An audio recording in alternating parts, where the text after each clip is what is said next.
Hello and welcome into the GSMC Sports Podcast brought to you by the GSMC Sports Network. I'm your host, TJ McCarthy.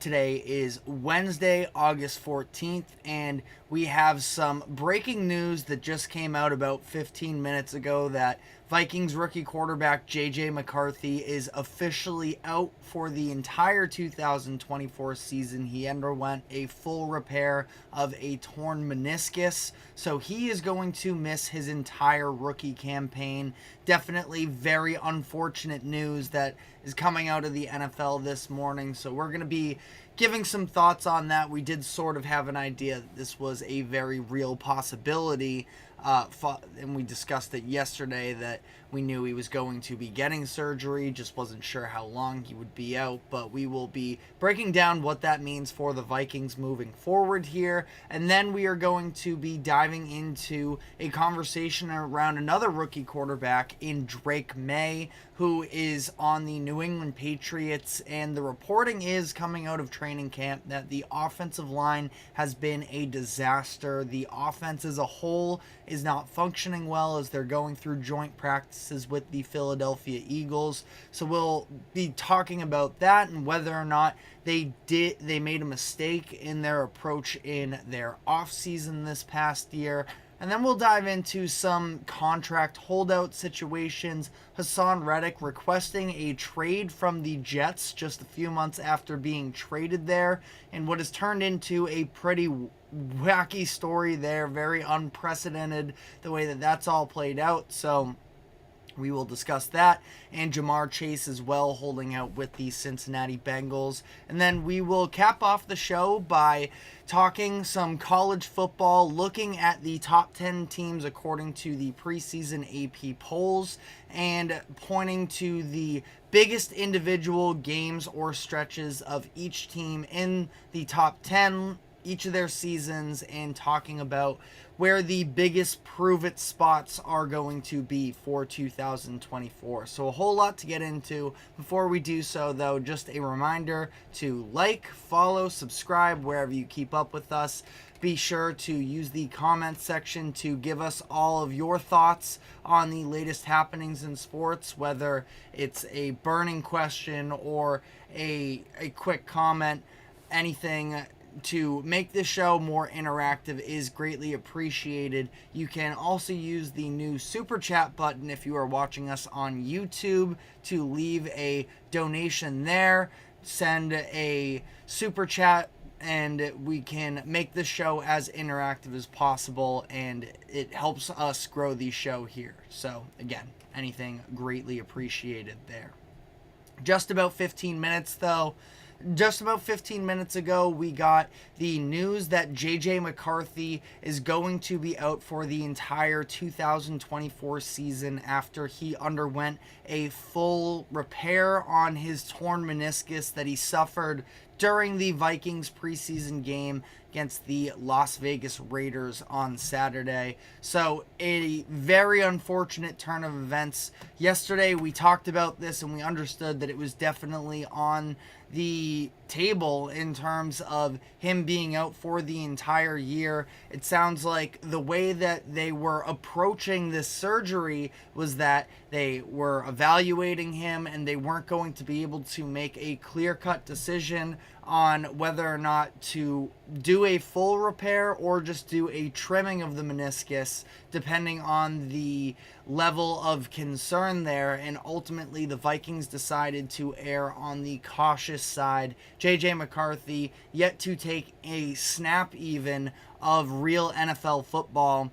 Impressed some in his preseason after a little bit of a rocky start, and was going to be somebody that had a lot of upside, both in the long term, but also it seemed like he was making some strides during training camp and that he was going to be able to work out an opportunity for himself to play this season. But that is now off the table, and the Vikings are going to be moving forward with Sam Darnold as their quarterback one, at least for the entire 2024 season. We'll see how that plays out for them as things currently stand for Minnesota, obviously it's just a huge gut punch, especially so early in the year to get this type of news. But for whatever it's worth as well, I think that this is a Vikings offense that is probably going to be just as functional from that standpoint of trying to be competitive week in and week out. I don't know how much of an upgrade JJ McCarthy in his first year would have been versus Sam Darnold with a little bit more experience. And obviously with the Vikings right now, they're going through you could call it a rebuild, I suppose, specifically looking at that quarterback position. It's just all about developing JJ McCarthy at this point, and with that no longer available to them, they're kind of more focused on just this season as a whole and ironing things out and trying to get back on track. And honestly, the Vikings are pretty well cut for it when you look at the talent that they have on that offense as things stand, where sure, Sam Darnold at this point is sort of a mixed bag in terms of you can't feel like there are any sort of real expectations for him necessarily, but he's also not a terrible bridge quarterback option either. And I feel like he can be, solid enough to operate an offense here. I don't think that the ceiling is there necessarily anymore, but still a younger player, I suppose, going into his age 27 season. It's not like he's going to be immobile by any means. And there's a number of pretty solid weapons around him. Justin Jefferson, obviously, one of, if not the best wide receiver in the NFL, coming off of a new contract extension. He's going to be here, presumably, for the foreseeable future for the Vikings. They just decided to draft Jordan Addison as well in the 2023 first round. He showed some promise as well. I'm hearing a lot of buzz. I can't say truthfully I'm all too familiar about what his makeup is, but Jalen Naylor is a name that I've been hearing more and more as somebody who could potentially be a breakout candidate. I don't know if it's what's going on behind the scenes in camp. It's not like he has too much NFL experience to the point where it's what he flashed on the field during regular seasons. But Jalen Naylor is a name, I suppose, that we can all sort of keep in the back of our minds, because again, it's not like I'm gonna go to war vouching for him, but I've heard a lot of positive things about Naylor throughout this preseason process. So we'll at least note that TJ Hawkinson is one of the best tight ends in the NFL, and an acquisition for them a couple years ago. He is a very legitimate option for them when healthy. And their offensive line, I was talking about them a little bit, at least for what my perception was. I mean, it's a better offensive unit than I think I was actually fully aware of. Christian Darrisaw is obviously a name, as I believe he was a former first round pick he was a first-round pick in 2021, and when he's been healthy, he has been an incredible addition for the Vikings at that left tackle position. Brian O'Neill had a much better season than I think I was aware of. He was first among right tackles in ESPN's pass block win rate. So the Vikings offensive line, they might actually be able to hold up in the pass game even better than I was initially anticipating. Now, the run game is where Minnesota has been weak as of these past few seasons. They definitely get an upgrade, in my opinion, at least as to where things were trending last year. The Alexander Madison RB1 experiment didn't go the way that many Vikings fans were hoping for, but to have Aaron Jones just sort of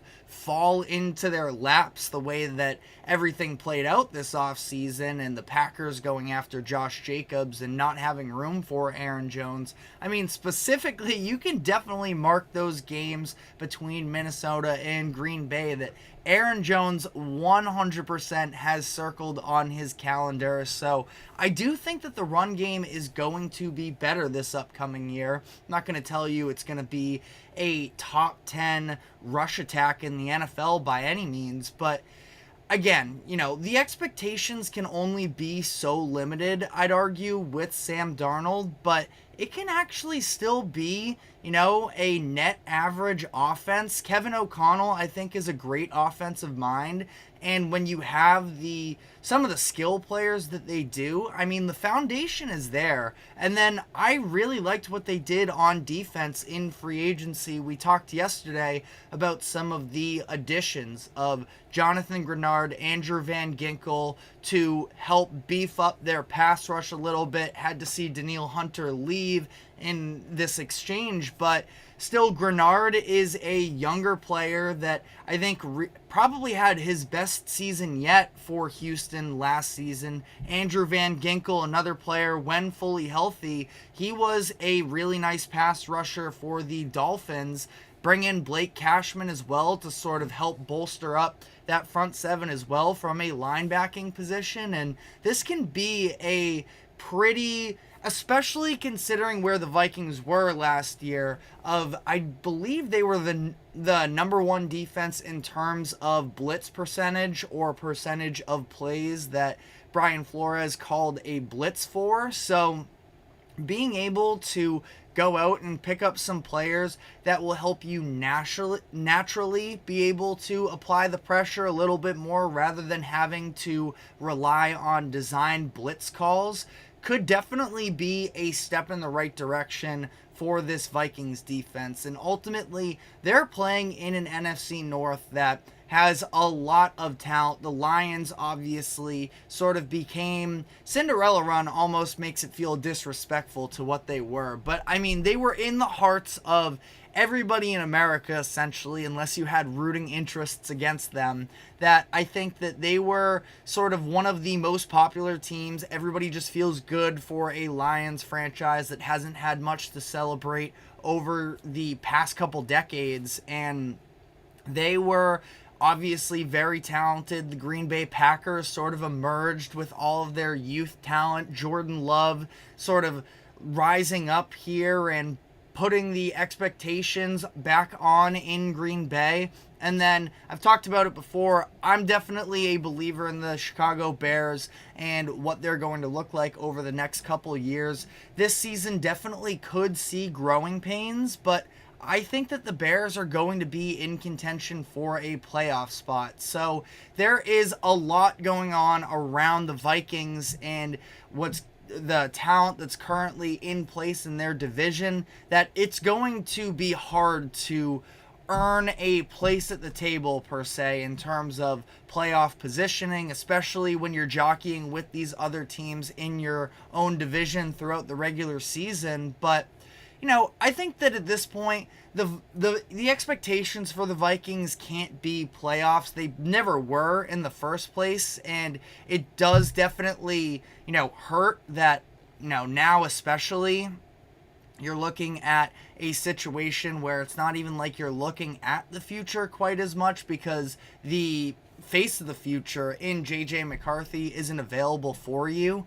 But the Vikings were dealing with all kinds of injuries last year, and I think that for them, just sort of figuring out what their identity is, again, I mentioned learning to refine that run game a little bit more. That's something that JJ McCarthy obviously always had something to lean on when he was at Michigan. That's definitely not how we view the Vikings at this point. So seeing if they can sort of work on that run game, their entire receiving core, when you look at their top three in Justin Jefferson, Jordan Addison, and Jalen Naylor, they are all, young players drafted. I think Jefferson was the first one that was drafted in 2020. So all players that have been taken in the last 4 drafts, showing what they have and how they can play with one another. I think it's going to be overall a pretty surprising team in Minnesota that I think they're just going to be able to hang around. Again, ultimately, are we going to be talking about them at the end of the year? Probably not. This is now clearly a multi-year process to seeing truly who the Vikings are as they are currently constructed. But I think that this is a team that isn't going to just fully roll over And for whatever it's worth as well, if they end up being on the lower end of teams in terms of record this year, and at the end of the day, draft positioning, when that comes back around, it wouldn't be horrible for the Vikings to have one of those top picks and an answer at quarterback as well. So let me know what your thoughts are. Again, obviously very devastating, but that's unfortunately the way that the NFL goes sometimes. And, it's going to be, again, a process for Minnesota moving forward, which is also the same case that can be said for another one of the rookie quarterbacks that were drafted in the 2024 draft. Drake Maye and the New England Patriots have been trying to work on taking the next step after what has been a stretch of a few disastrous offensive seasons in New England, and things don't seem to be going all that great coming out of the Bill Belichick and throw Mac Jones, I guess, in there a little bit, at least in that era. So I want to talk about what some of the stories are that are coming out of training camp, the struggles with the offensive line that are currently taking place, and why it does have me a little bit worried about what the direction of the New England Patriots is, and did they mess this past offseason up? So we're going to be diving into all of that, but first, a quick break. Do not go anywhere. We will be right back. I feel like I'm losing my mind. Is everybody in the world blind? Please, Lord, give me a sign, a sign. I feel like I'm losing my mind. Is everybody in the world blind? Please, Lord, give me a sign, a sign. I wanna be the greatest. Everybody on the fake shit. I look around and feel like everybody is the fakest. I make this every day and I'm impatient. Hoping one day I blow up from the basement. Statement, the top is so vacant. I don't hear shit that I think is amazing. Waiting for my day when I'm playing. Sold out shows for 1,000 faces. Hey, give me that crown. Get in my way and to be put down. It ain't your place, all this my town. If I want that shit, then I'll get it right now. I'm losing it, the news it fits. I'm losing shit, a stupid myth. You choose to live or choose to dip. You choose to fight or lose your grip and lose a gift. I feel like I'm losing my mind. Is everybody in the world blind? Please, Lord, give me a sign, a sign. I feel like I'm losing my mind. Is everybody in the world blind?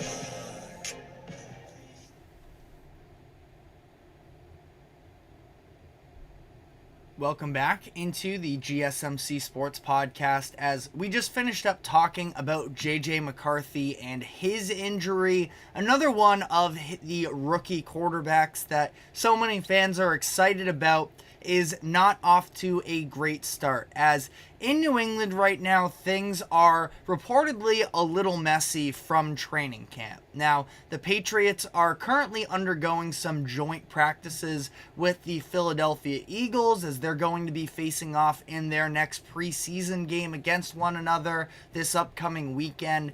And during these joint practices, oftentimes some of a team's flaws can come to light a little bit more. And that seems to be happening with the Patriots offense, and specifically their offensive line. Now, there are a number of different issues that are baked into the conversation with the Patriots, because you look across the roster specifically on that offensive side of the ball, and it's not like there is an exceptional amount of talent by any means. I do think that Ramondre Stevenson is one of the upper end running backs in the NFL, but last year he struggled for the majority of the time that he played in, and then as soon as he started to sort of turn his season around, he ended up being out for the remainder of the year off of that hip drop tackle against the Chargers. So, he still has to sort of reestablish himself as one of the top backs in the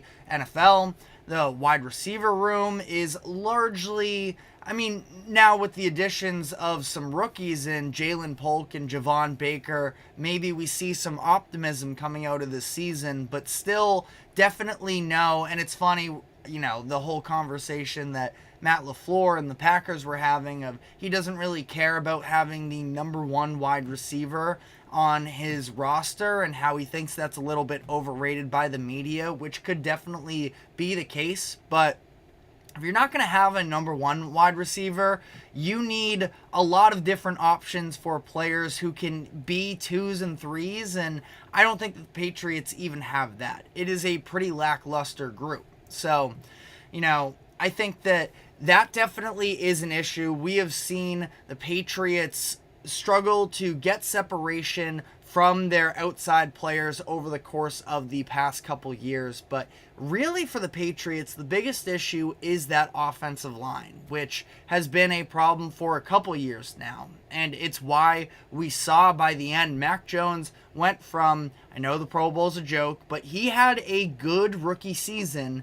And by the end of it, because of the immense amount of pressure that he was facing in, just seconds, it ultimately ruined him. He was unable to actually, drop back and get comfortable. And we're talking about Drake Maye here now in New England, where even if he doesn't start week 1, Jacoby Brissett is supposed to be the number one option. Drake Maye, he's going to eventually get the keys to the offense. And when that's the case, for somebody who coming out of college has a reputation of having poor footwork, and Maye has reportedly not looked all too good out of the under center look, that eventually you are going to have to take the training wheels off. And if it's just a disaster in front of him, I have a very hard time believing that it will pan out any differently than the Mac Jones pick. And that being said, I think that Drake Maye has a much higher ceiling than Mac Jones does, but it takes a level of commitment from the front office to actually be able to not just take the quarterback and hope things pan out, but build a roster that is conducive to the development of that first-round quarterback. And that's a little bit of the lesson that the Patriots seem to be learning these past few years, really, but especially, with this new iteration of what the Patriots look like, and now especially so post-Bill Belichick. But, I think that it is very fair to question their offseason strategy a little bit because, there are some different numbers that were thrown out from training camp. I saw a tweet that Drake Maye was sacked 5 of his last 6 dropbacks to close training camp yesterday against the Eagles. And again, a couple different factors that play into that. I'm sure that the receivers, it sounds like they're still not getting that much separation in camp this year, but the offensive line is a disaster. And it's why you see all of these other rookie quarterbacks who were able to get significant playing time during their preseason games over the past, weekend or so. And Drake Maye only got 1 drive. And the Patriots didn't even really let him do all that much on that drive anyways. 6 plays, only 3 dropbacks, a play action pass, a screen, and a check down. So it was pretty much nothing you could get out of that experience. And again, I understand to some degree the offensive line is such a mess, especially the weather last Thursday in New England was horrible, so it was raining very hard, and I think that definitely impacted maybe the freedom that the Patriots were going to let Maye play with. We saw Jacoby Brissett struggling in that game as well for the 1 drive that he got. He reportedly hasn't looked all that great either up to this point in camp. But I think that ultimately when you look at how the Patriots sort of went about this past offseason, it's an interesting sort of conversation as to did they take the right strategy. I was pretty adamant that you take a swing at the quarterback because you sort of have to at this point for New England. But, part of that decision does come with the fact that you understand there's still a lot that needs to be done outside of just that quarterback position. And if you look at their draft strategy, it was Drake Maye in the first round, drafting a wide receiver and Jalen Polk in the second round. Next 2 picks were offensive linemen, and then it was another receiver in Javon Baker. So their first 5 picks were all on the offensive side of the ball. So at least there is an understanding there, as opposed to you go to Belichick's last draft for the Patriots in 2023, and he was just so stubborn about surrounding Mac Jones and that offense, replenishing them with talent, that he instead chose to go defensive heavy. And that's why they're a little bit in this hole, is because the roster construction philosophy for the Patriots the past few years just has not been good enough. And that's why you now look at, again, I stand by them going after Drake Maye at that number 3 spot. You only get up there so often. The Patriots haven't been that high in a draft in as long as I've been watching football at 23 years old. So you take a swing. If it misses, that's unfortunate, but at the same time, again, you kind of have to take the shot, because we know that such a high percentage of quarterbacks end up busting anyways, that you have to take your swings when you can at legitimate options, as opposed to in 2021 just sort of waiting around and seeing who's available when you are on the clock, which is how the Pats ended up with Mac Jones in 2021, taking him 15th overall.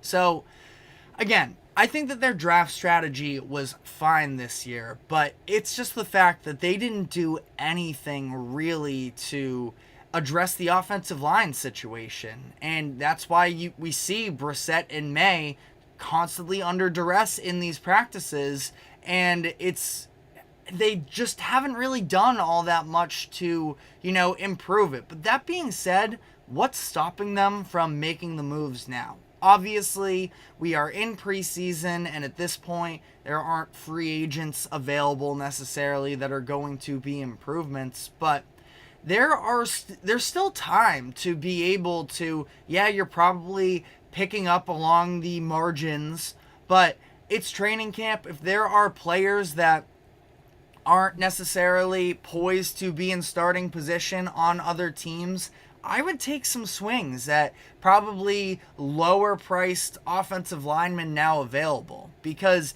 you didn't do anything in free agency to address the offensive line, which I can somewhat understand. I mean, they re-signed Michael Onwenu, who is probably one of their 2 overall net positive offensive linemen. Him and David Andrews really are the 2, but there were some notable guards, especially, that were in free agency, but overall, it wasn't all that strong of a class anyways, and nothing really at offensive tackle, which is a huge, huge need for them. So I think that at this point, if you're trading for some lower end guys, it doesn't make you feel great about it. That's kind of when they ended up with Chukwuma Okorafor, who they got from Pittsburgh over the offseason. That, Okorafor, is he going to be great for them? Probably not, but honestly, anything that they have now after the, Vidarian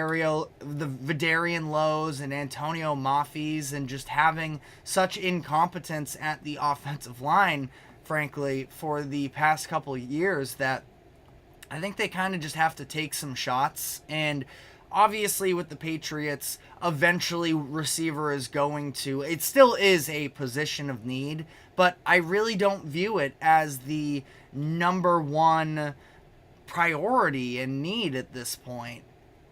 Because at this point, I'm not sure that any Patriots quarterback can drop back and have, 2.5 seconds to even read a field and try and hit somebody downfield before they're getting hit. And I think that the Patriots just have a lot of work. The more stories that are coming out, and I understand this is a long-term process for the Patriots. It was never going to be all the answers in year 1, but the more I'm hearing from them, the more pessimistic I am becoming about the Patriots' upcoming season.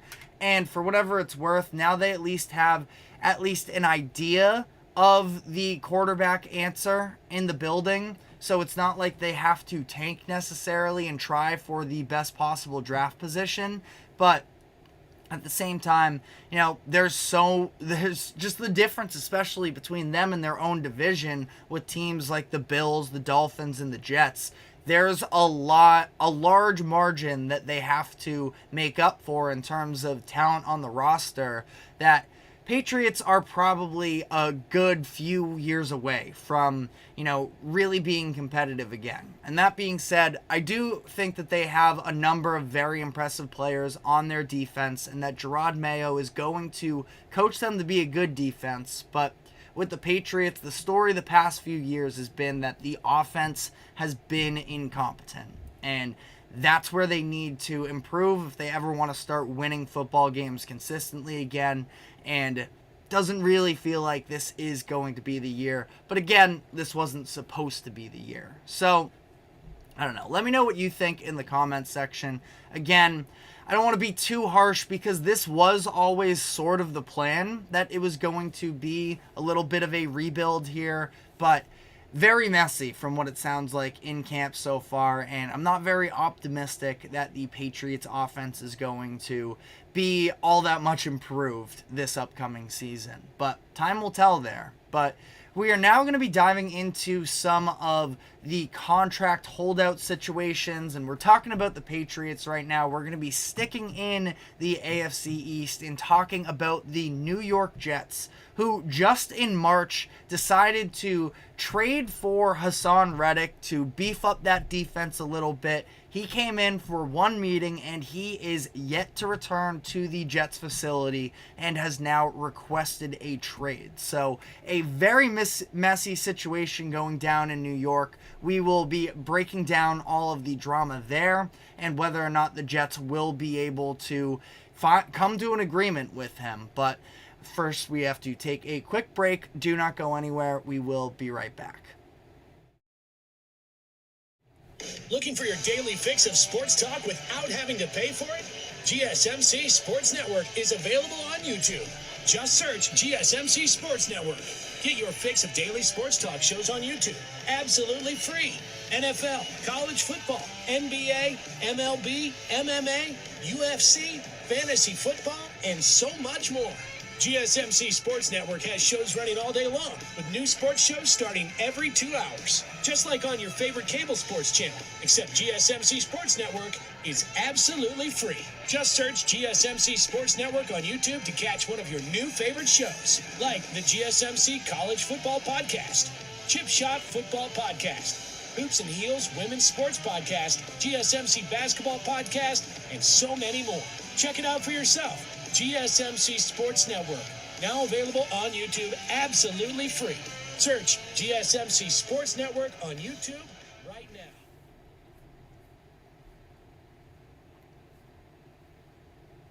Welcome back into the GSMC Sports Podcast, as we are now going to be diving into some of the contract holdout situations going on across the NFL as we get closer and closer to the regular season.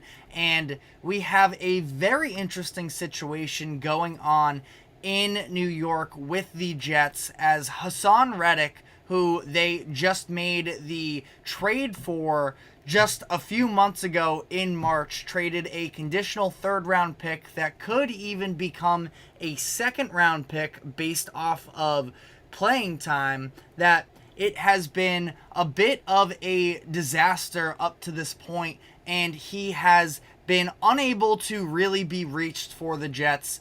They made the deal, and typically when we see these types of trades take place for a player in a contract year, it's largely assumed that you have at least the framework or an understanding of what the next contract is going to look like, and instead, somewhere along the lines, that never really was communicated between Reddick's camp and the Jets, and they have been unable to strike a deal, and again, even really come close to a deal, to the point where Reddick hasn't been in the building for the Jets, as they've just had so many I don't know if they're all off the field, but the Jets have had a number of different distractions over the past couple seasons, and having this type of drama is probably the last thing that Robert Saleh wanted heading into what could be a make or break year for him. You can sort of debate that on your own, whether or not that's fair.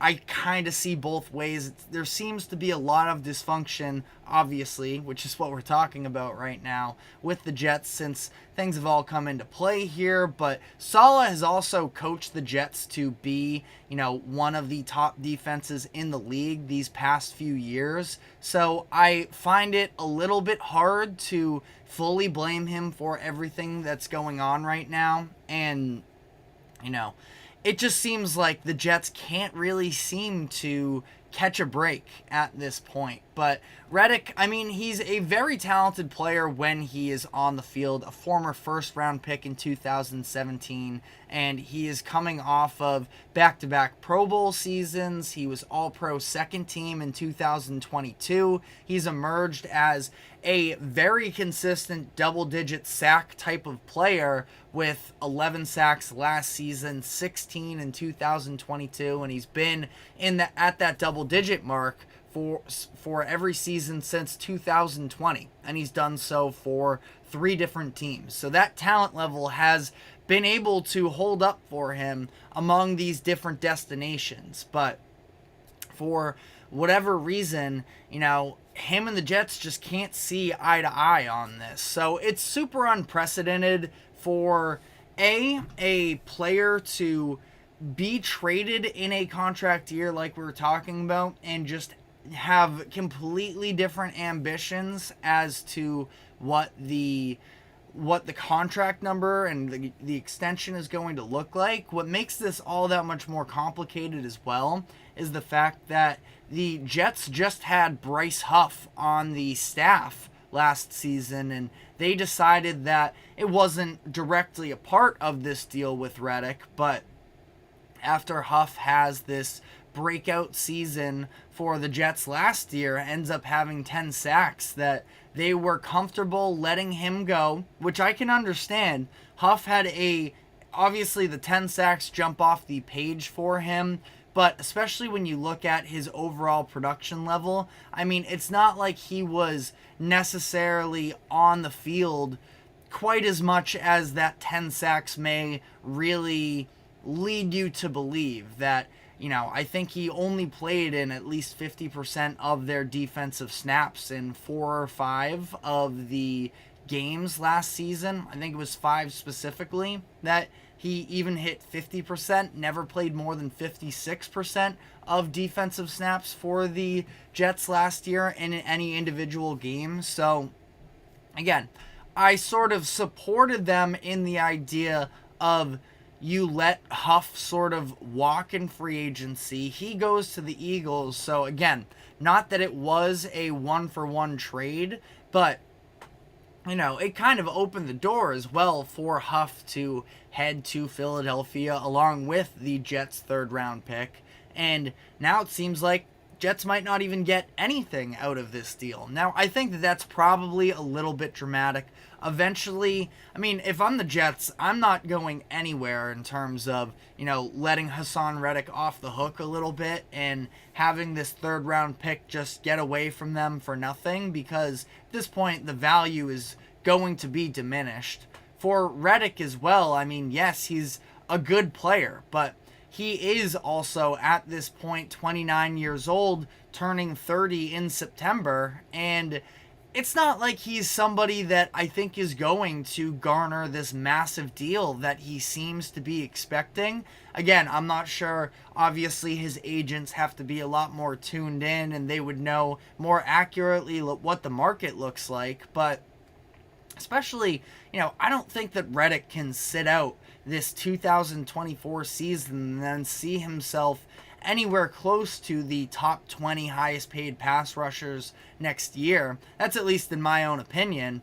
But it's all so weird the way that this has played out for them. And again, it's an unfortunate knock for the Jets. Do I think it will ultimately have an impact on their season? Not really, But again, just for all of the noise that has been going on over the past couple years, largely due to Aaron Rodgers, but especially as well, the story that came out at the end of last year about the drama that goes on behind the scenes with the Jets, that it would have been nice for them to just have a nice, easy, relaxed training camp and them sort of trying to ramp up to be a very competitive team in the NFL this year, which is what a lot of people have for them in terms of expectations. But instead, we're just seeing more of this dysfunction, whether it's Aaron Rodgers skipping out on training camp, being unexcused in his absence so that he can go on a trip in Egypt. And, again, maybe as the media, people make a bigger deal out of it than it needs to be. But that happens, and now this whole Hassan Reddick situation is played out poorly for them.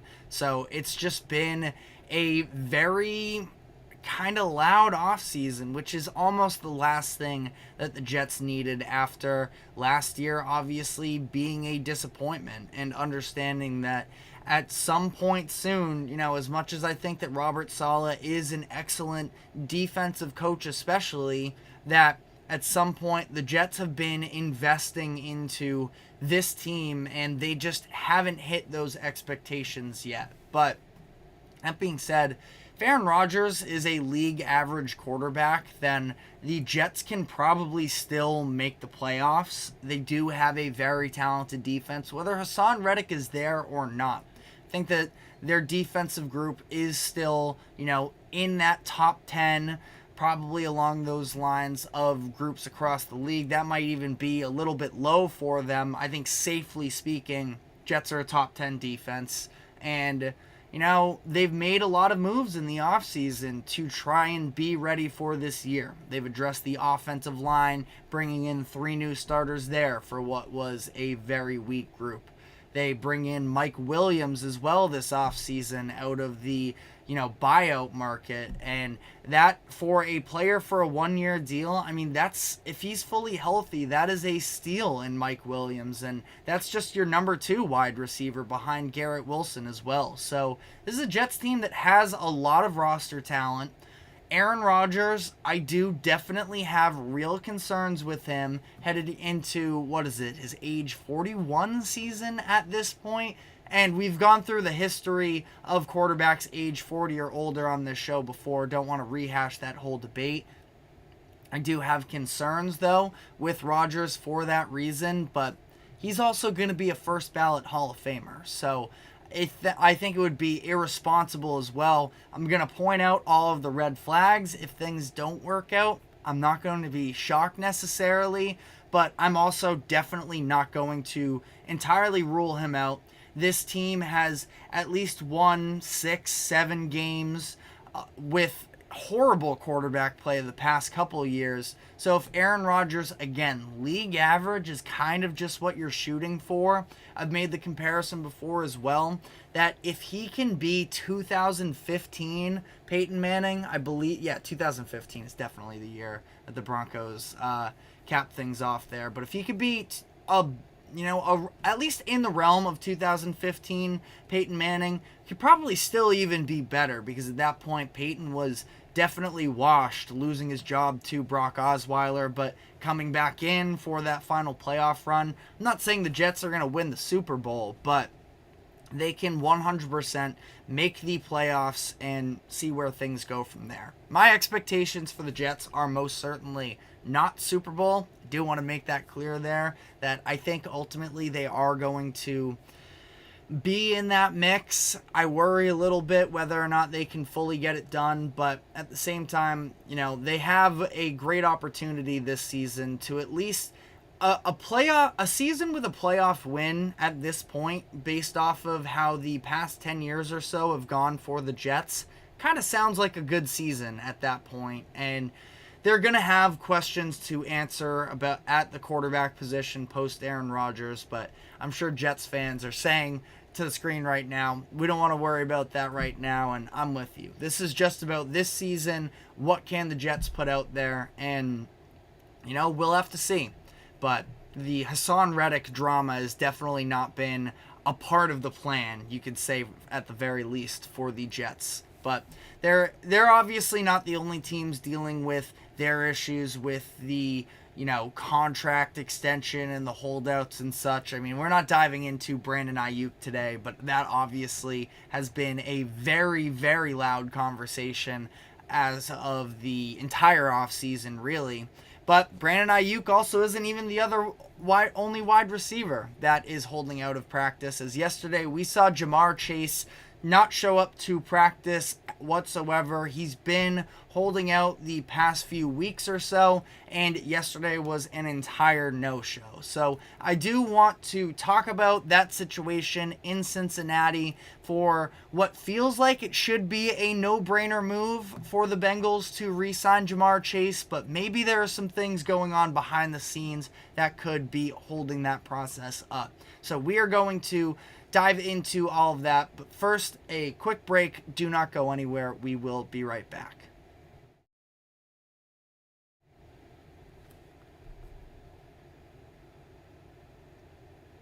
For the best and latest podcasts available anywhere, go to the podcast app on your cell phone and type in GSMC to access free content-rich podcasts on health and wellness, book reviews, sports, entertainment, relationships, social media, movies, technology, finance, and even weird news. Subscribe and download the GSMC Podcast Network's family of shows, available everywhere podcasts are found.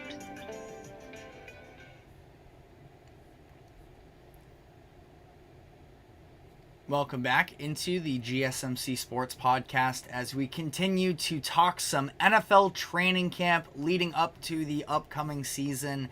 And we are going to now be diving into the situation with Jamar Chase holding out of Cincinnati practices. He has not been participating in any drills for the past couple weeks, but just yesterday he took it to a new level where he did not show up to Bengals practice whatsoever, which this felt like a deal, especially a couple months ago. I kind of thought this was a no-brainer, especially as we were hearing all of the noise about T. Higgins and how he was requesting a trade from the Bengals, that they signed him to the franchise tag, weren't looking to sign him to a long-term deal at the likes of what Michael Pittman and others ended up getting. So he was hoping to be traded, and I was on board with the Bengals that don't need to overspend on T. Higgins at this point. He makes you better. You should want him on the team for this upcoming season, as the Bengals are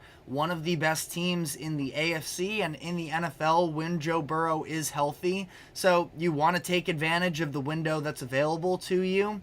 Keep T. Higgins, but you're going to eventually have to pay Jamar Chase, and that is something that thought the Bengals were going to get on a little bit earlier, but they have not yet. Jamar Chase, again, he is headed into the final season of his rookie contract. He was the 5th overall pick in the 2021 draft, so he is now going to be playing out that final season of at least the base contract. Then he does have the 5th year option that the team has already picked up. So, I mean, at this point, it feels like eventually a deal is going to be struck here. I'm curious why it is that it's taking so long. I don't know if the thought process possibly could have been to not want to stir up drama of not paying T. Higgins and then going out and paying Jamar Chase. Again, I'm just sort of speculating on that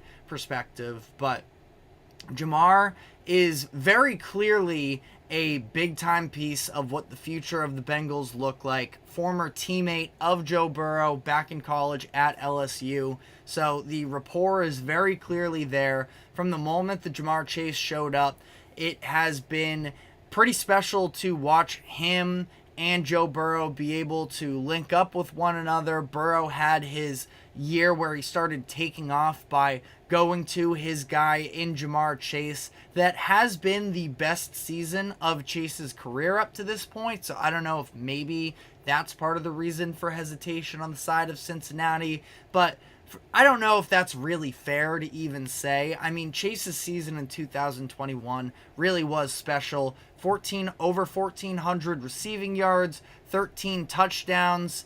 And since then, we've seen decreases in both of those numbers, but there's also been some health reasons that have played into that. Jamar Chase missed some time in 2022, which is part of the reason why his numbers were a little bit down there. Played 5 less games, but even still had 6 more catches. So it's kind of almost unfair to even say that it didn't live up to expectations there. And then 2023, Joe Burrow was the one dealing with health injuries. So Jamar still finished with a career high in 100 receptions throughout the course of the year, had 1,200 yards. So I wouldn't really have any concern whatsoever about paying Jamar Chase long term. I'm curious what is going on that is sort of leading to that's leading to this disconnect. That being said, Chase does still have technically the 2 years left on his deal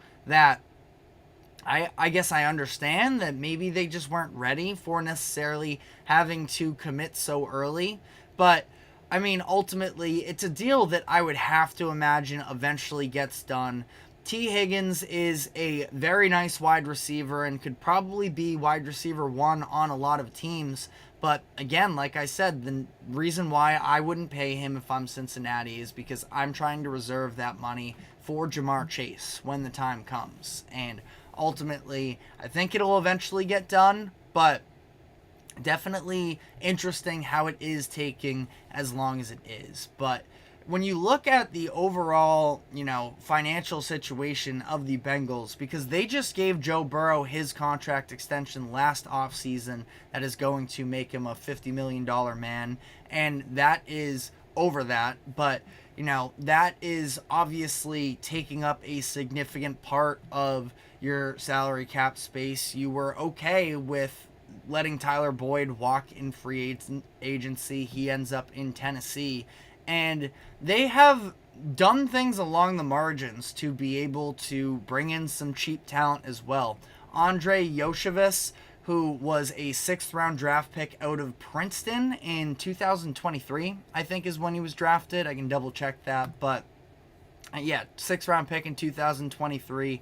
He has supposedly really been coming along for Cincinnati in the preseason through training camps. Somebody that, when he was on the field for Cincinnati last year, definitely caught my eye, and I think he could be due for a breakout season. They draft Jermaine Burton as well in the 3rd round this past year, wide receiver out of Alabama, so he could end up eventually becoming a real player for the Bengals. And then they make an addition as well, at a couple actually, at the tight end position, signing Mike Gesicki in free agency to a cheap deal and drafting Eric All Jr.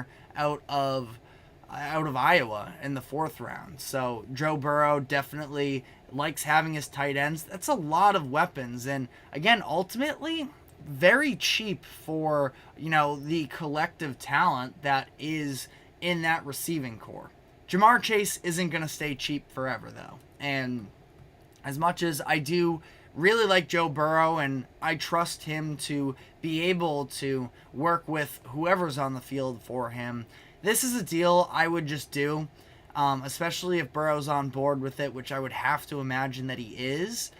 I know that we had a conversation in a production meeting here at GSMC earlier today, and it was talking about the idea of how sustainable is it to, flip your wide receiver ones. And the example that was thrown out was the idea of Tyreek Hill just a couple years ago, of the Chiefs moving him and winning 2 Super Bowls following that. I don't think it's quite that simple. Yes, wide receivers are extremely important, and they're now so expensive to the point that it can be maybe a little bit hard to justify. And especially when you see, Hill, the best wide receiver in the league in my books, him get moved and his team be just fine afterwards, that can maybe talk yourself into some false narratives. There's never been, like Patrick Mahomes is at the top of his class. He also lost his number one wide receiver, but still had a top 3 tight end of all time, and Travis Kelce still available to them. And Kelce was able to put up essentially wide receiver 1 numbers. So yes, the Chiefs were a lot more able to part ways with an all-pro wide receiver. But in that same sort of time frame, we also saw the Tennessee Titans trade A.J. Brown to the Philadelphia Eagles, and during that same time period, both of those programs have headed in opposite directions, where the Titans were probably punching above their weight class anyways. Those few years there at the end of the 2010s where they were the 1 seed one season, they made the AFC Championship game, and another one of those years against the Chiefs. So I do think that, it was maybe bound to fall apart for the Titans anyways, but I mean, specifically, we saw, the loss of A.J. Brown was very impactful to the Titans, and they really, in these past few years, have been unable to replace that level of production, and they just spent a ton of money on Calvin Ridley, who is Calvin Ridley's a good player. He's not A.J. Brown, and they just paid him a boatload of money this offseason to try and bring him in and get at least, some of that same production that they could have already had if they had decided not to trade A.J. Brown. So, tying this back to the Bengals, you do feel like Joe Burrow is a good enough quarterback that he would be able to have success with a variety of different wide receivers, and maybe you don't have to pay the big money for that true number one. I also just feel like, though, there's no reason not to at least give it a spin. Again, maybe it's just that I like the duo even that much more because they were at LSU together, but I just think that when they're both healthy and they're both fully clicking, they are, outside of a fully healthy Patrick Mahomes and Travis Kelce, that Burrow and Jamar Chase are probably, in that conversation for the best quarterback receiver or quarterback number one weapon, however you want to classify it, duo that is in the NFL. So I don't know. Let me know what you think in the comments section as to does it make sense for the Bengals to sort of roll the dice and see if they can just sort of play this Chase thing out, or should they just get on board and pay him the big money? Because, again, that big money is coming for him eventually. But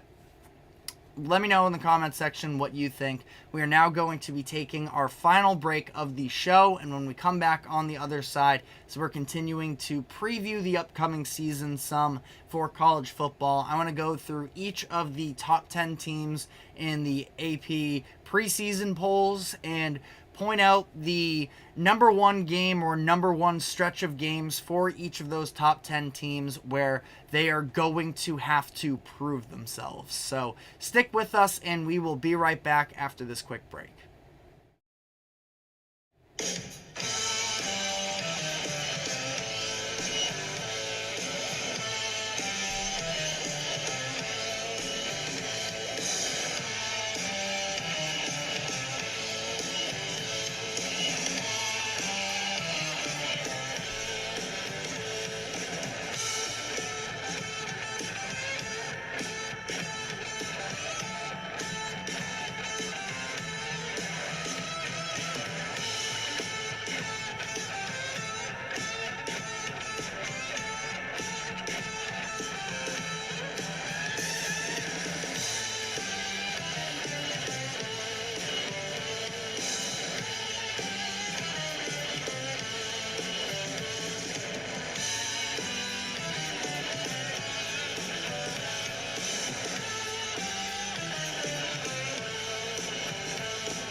Welcome back into the GSMC Sports Podcast for our final segment of the day, where I want to look at the top 10 teams according to the AP Top 25 preseason poll in college football, and just look at the schedules for each of their teams and look at the key spot where they are going to have to prove themselves to the country. And obviously a lot of very enticing storylines in college football this year with the conference realignments and some new coaches in new places, that there are a lot of legacy type conversations that are going to be had about this year, as it should be one of the most historic college football seasons that we have ever seen, especially with the expanded playoffs as well too. So a whole lot of different factors playing into it. From the top here, starting with the University of Georgia,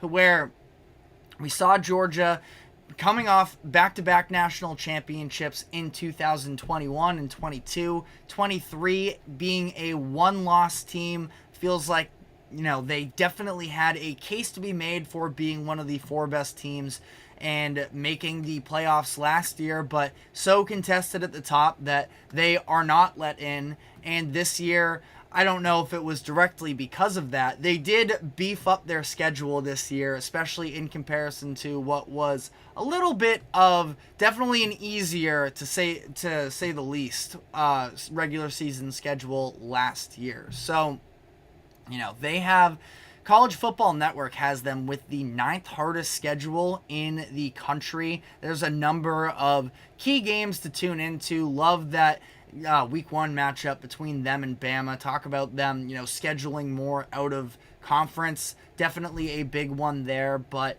the prove it game for them is going to be against Alabama in week 5 on the road in Tuscaloosa. We are now past the Nick Saban era for Alabama, and I do have faith in Kalen DeBoer being able to make the program his own and them still staying very relevant for years to come. But at this point, year 1 past Nick Saban, this is sort of Georgia's opportunity to show that they are the new kings of the SEC, have a chance to win 3 national championships in 4 years. So going into Tuscaloosa is obviously still a very tall task. And these prove-it games aren't necessarily must-win, especially for the teams at the top, where they can probably still make the playoffs with a loss or two anyways. But I do feel like this is going to be, if we're ever going to see Kirby Smart and Georgia establish themselves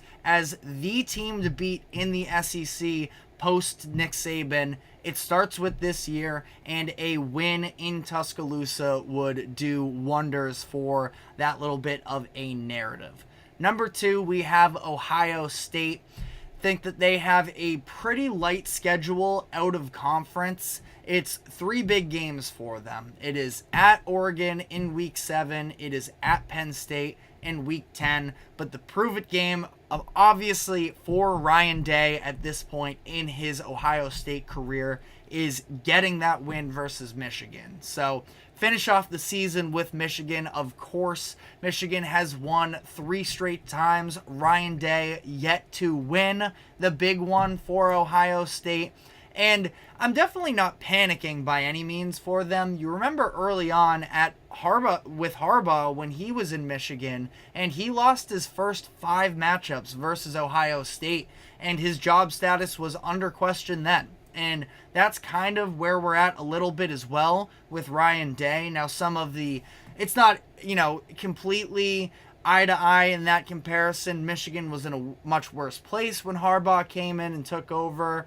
Ohio State, obviously, some different factors going on behind the scenes there with Urban Meyer, and it's not like they needed somebody to rebuild. They needed somebody to step in and continue to dominate the Big Ten the way that they were. And Ohio State's still been very good during Ryan Day's tenure there so far, but at the same time, those losses to Michigan, especially without a national championship, just weigh so heavy on the Ohio State faithful that, especially with Jim Harbaugh gone now, Sharon Moore taking over. Feels like, especially this year, having this game at home too, I believe, sort of has to be the prove-it game, not just for Ohio State and this season, but maybe for Ryan Day's continued career at Ohio State. Number 3, Oregon, their first season in the Big Ten.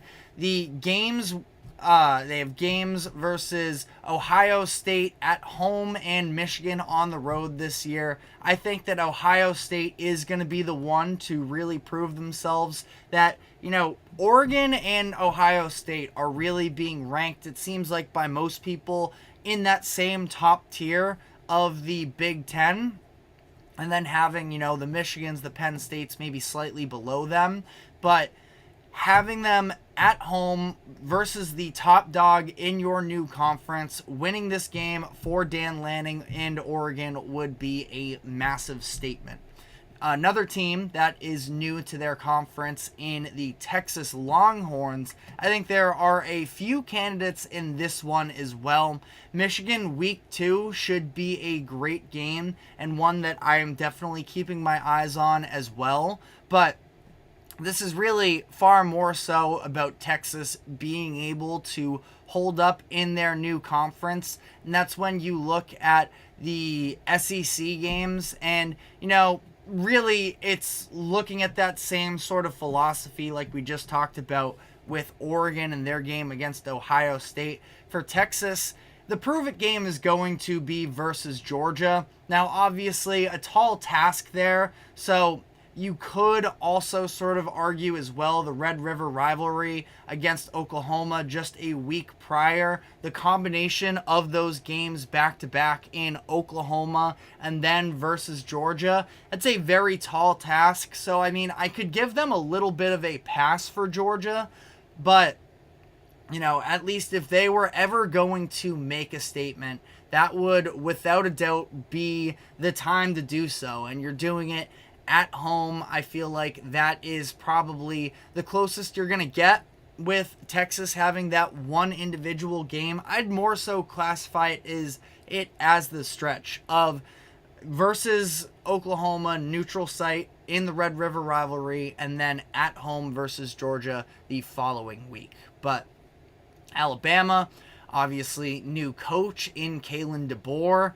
They are at a point, Bama is, where they are going to need to step up in the conference, be able to show that they still got it. I just talked about Georgia and how their sort of prove-it game is against Alabama. You can make the argument that, Georgia's definitely the biggest game for Alabama this upcoming season, but I actually even more so look at the 3-game stretch that they have in late October to early November, because that's the point where Georgia is obviously the class of the SEC. I would argue at least at this point, and especially headed into next season, that the biggest thing with DeBoer is just showing that, Georgia's really good this year, but Bama is still in that top tier. So I look at stretch of at Tennessee versus Missouri and at LSU in a 3-game stretch there, a bye week in between the Missouri and LSU game. But against those SEC opponents, 2 of the games coming on the road, that's where I think sort of the most pressure is for Kalen DeBoer, and being able to show that Alabama is still, a name to be reckoned with in the SEC. So Georgia, you can absolutely make the case for that game being the situation as well. It being at home would definitely be a great statement win for DeBoer's new core, but I do think that it's sort of about showing it to the rest of the SEC as well, and showing that there's a reason it's Alabama and then some of those other teams that we just listed off. Number 6, Ole Miss. And for Ole Miss, I think that, again, like we were just talking about with Alabama, anytime Georgia is on the schedule, it's a pretty obvious, measuring stick as to where you're at. Being able to have Georgia at home on November 9th, that is definitely a big time spot for them to sort of at least get that game at home and try and establish themselves. You can put that in the conversation. I don't know if there's quite as obvious of a prove-it spot for Ole Miss. You can also put the 2-game stretch as well. October 12th at LSU, and then a bye week coming out of the bye week facing Oklahoma at home. I think that's another really big opportunity.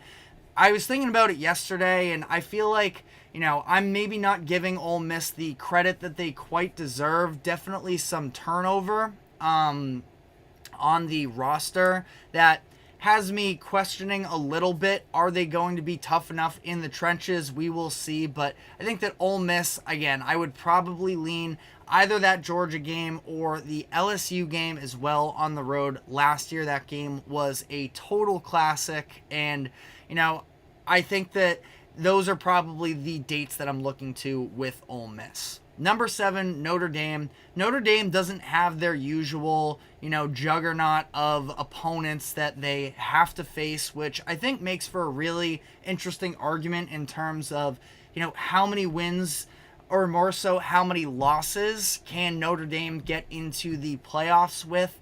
I kind of think that 2, it's still in the realm of possibility, but based off of how I think things are going to shake out, Notre Dame is probably, in my eyes, going to have to win 2 of their 3 games against opponents that are currently ranked. I know we're talking preseason rankings, don't mean all that much, but Texas A&M, Florida State, USC, those are really the only teams on their schedule that I think could be ranked by the end of the year. The rest of their schedule is pretty light. So when I'm looking at a prove-it game, I think that you look at November 9th against Florida State at that point, just being sure at week 9 as the playoff picture is kind of unfolding, having that game at home is a little bit of a statement to the committee as to why, again, maybe they lose week 1 on the road in A&M.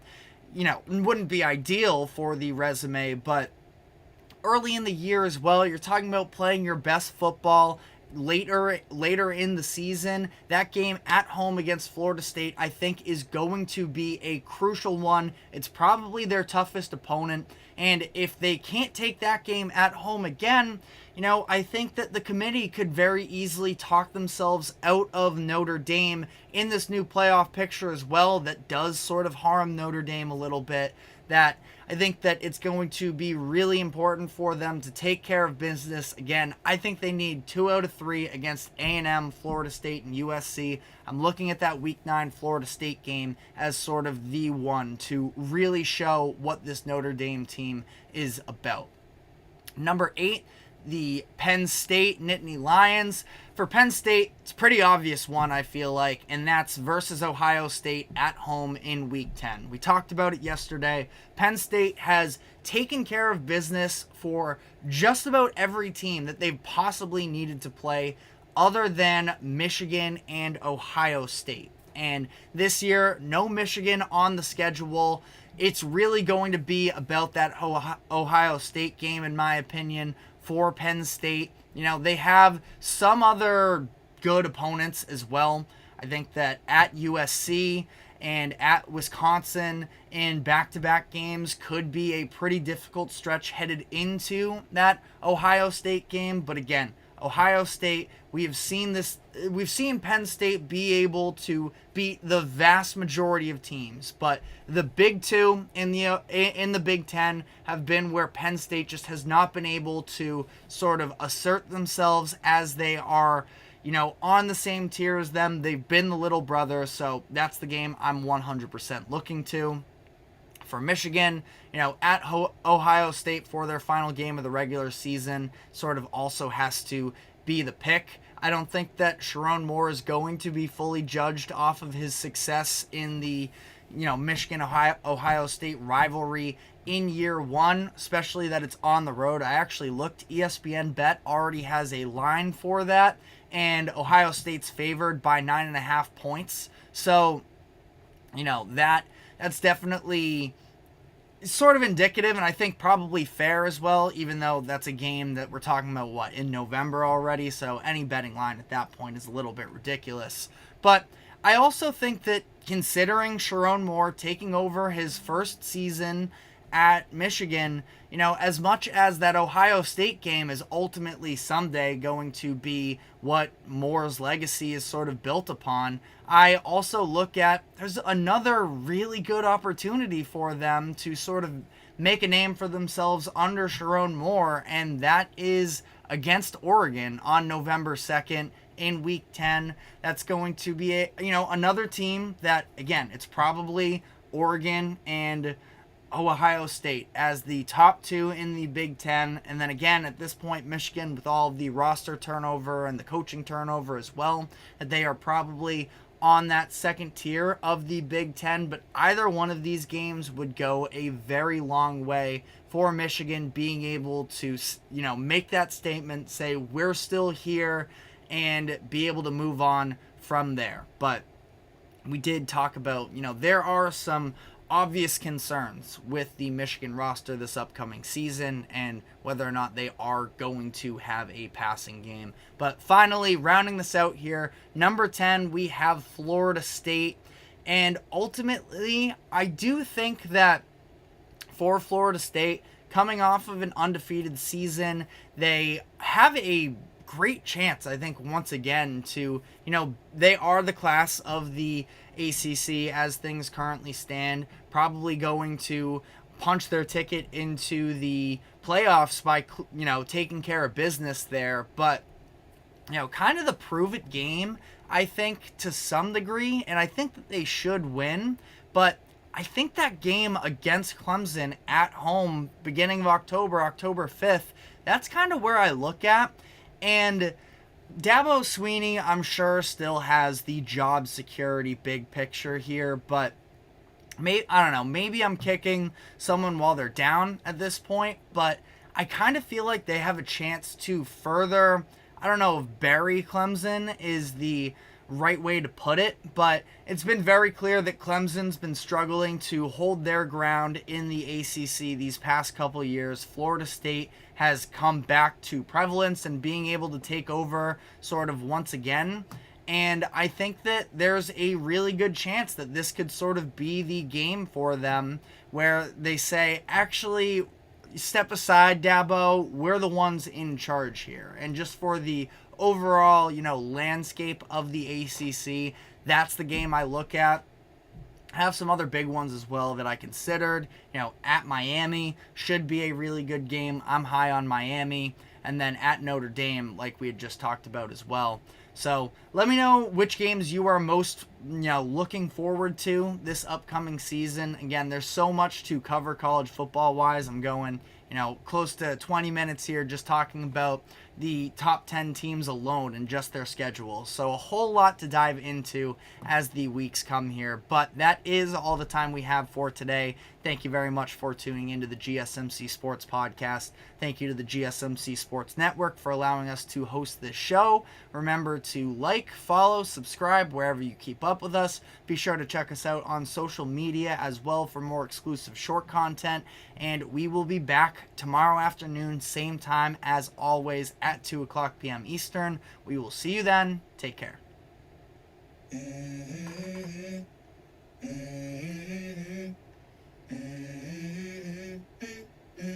Let's go. I wake up to a little bit of drool on my pillow, feel like it's gonna be a bad day.